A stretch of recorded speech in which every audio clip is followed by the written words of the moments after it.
राधे राधे। जय श्री कृष्णा। भक्तों, आप सभी को भरतनी एकादशी की ढेरों शुभकामनाएं। भगवान विष्णु और माँ लक्ष्मी की कृपा आप सभी पर हमेशा बनी रहे। सनातन धर्म में एकादशी तिथि को भगवान श्री हरि विष्णु की विशेष कृपा प्राप्त करने का पावन दिवस माना गया है। प्रत्येक माह में आने वाली दोनों ही एकादशियों का अपना अलग महत्व होता है, किंतु वैशाख मास के कृष्ण पक्ष में आने वाली भरतनी एकादशी का स्थान अत्यंत ही श्रेष्ठ और पुण्यदायी माना गया है। यह तिथि साधक के जीवन से पाप, कष्ट, दुर्भाग्य और बाधाओं को दूर करके उसके जीवन में सुख, समृद्धि और मोक्ष का मार्ग प्रदान करती है। भरतनी शब्द का अर्थ है रक्षा करने वाली, अर्थात यह एकादशी अपने भक्तों की समस्त कष्टों से रक्षा करती है और उन्हें प्रभु श्री हरि की कृपा का अधिकारी बना देती है।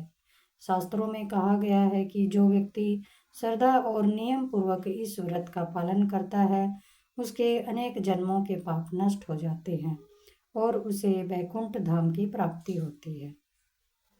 अब बात करते हैं कि भरतनी एकादशी कब है।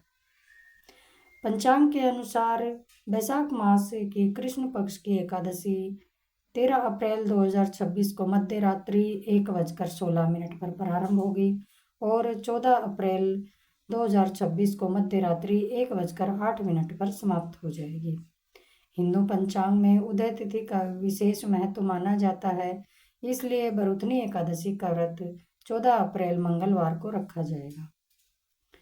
इस एकादशी का इतना महत्व क्यों है, चलिए इस पर चर्चा करते हैं। पुराणों में भरतनी एकादशी की महिमा का अत्यंत ही सुंदर वर्णन मिलता है। भगवान श्री कृष्ण और धर्मराज युधिष्ठिर के संवाद में इस व्रत का महत्व विस्तार से बताया गया है।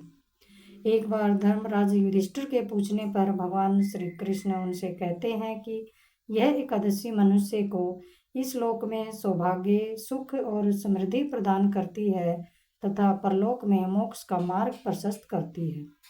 इस व्रत का फल हजारों वर्षों की तपस्या के समान बताया गया है। शास्त्रों के अनुसार इस दिन भगवान विष्णु के वराह अवतार की पूजा का विशेष महत्व है।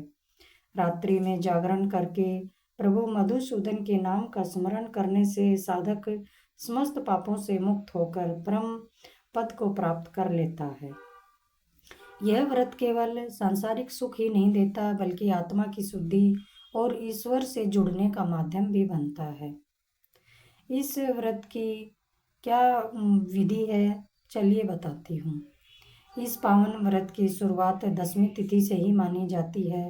दशमी की रात्रि में ही सात्विक भोजन ग्रहण करना चाहिए। मन, वचन, कर्म से पवित्र रहने का संकल्प लेना चाहिए। एकादशी के दिन प्रातः ब्रह्म मुहूर्त में उठकर स्नान करना चाहिए और स्वस्थ पीले या सफ़ेद वस्त्र धारण करें। इसके पश्चात भगवान श्री हरि विष्णु के समक्ष बैठकर उनके व्रत का संकल्प लेना चाहिए। पूजा में हमें तुलसी दल, पीले पुष्प, धूप, दीप, पंचामृत, चंदन, फल और नैवेद्य आदि अर्पण करके प्रभु की पूजा आराधना करनी चाहिए। भगवान विष्णु को तुलसी अवश्य अर्पण करें। विष्णु सहस्त्र नाम या फिर ओम नमो भगवते वासुदेवाय मंत्र का जप करें। दिन भर उपवास रखते हुए प्रभु का स्मरण करें। रात्रि में भजन, कीर्तन और जागरण करना अत्यंत ही पुण्यदायी माना गया है। द्वादशी के दिन प्रातः ब्राह्मणों को भोजन करवा के अन्न दान करके वस्त्र दान तथा दक्षिणा आदि देकर व्रत का पालन करना चाहिए। दान का महत्व भी बहुत अधिक है। इस एकादशी पर करने का सनातन धर्म में दान को सर्वोच्च पुण्य कर्मों में गिना गया है। विशेषकर एकादशी के दिन किया गया दान विशेष फल देने वाला माना जाता है। शास्त्रों में कहा गया है कि सतयुग में तप, त्रेता में ज्ञान, द्वापर में यज्ञ और कलयुग में दान ही मनुष्य के कल्याण का सबसे बड़ा साधन है। भरतनी एकादशी पर किया गया दान मनुष्य को अनेक जन्मों के पापों से मुक्ति दिला देता है। यह केवल धार्मिक अनुष्ठान ही नहीं है, बल्कि करुणा, दया और सेवा का जीवंत स्वरूप है। शास्त्रों में अन्नदान को महादान कहा गया है, इसलिए भूखे को भोजन कराना सबसे बड़ा पुण्य का काम माना जाता है। इस दिन विशेष रूप से किसी भूखे, पीड़ित या असहाय व्यक्ति की सेवा करना भगवान श्री हरि विष्णु की सच्ची पूजा के समान बताया गया है।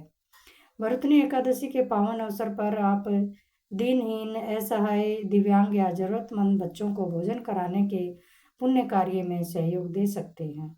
साथ ही इस एकादशी पर आत्मशुद्धि, संयम, भक्ति और सेवा का आप वर्ण कर सकते हैं।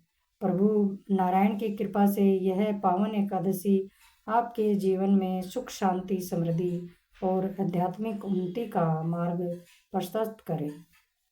जय श्री कृष्णा, जय श्री राधे।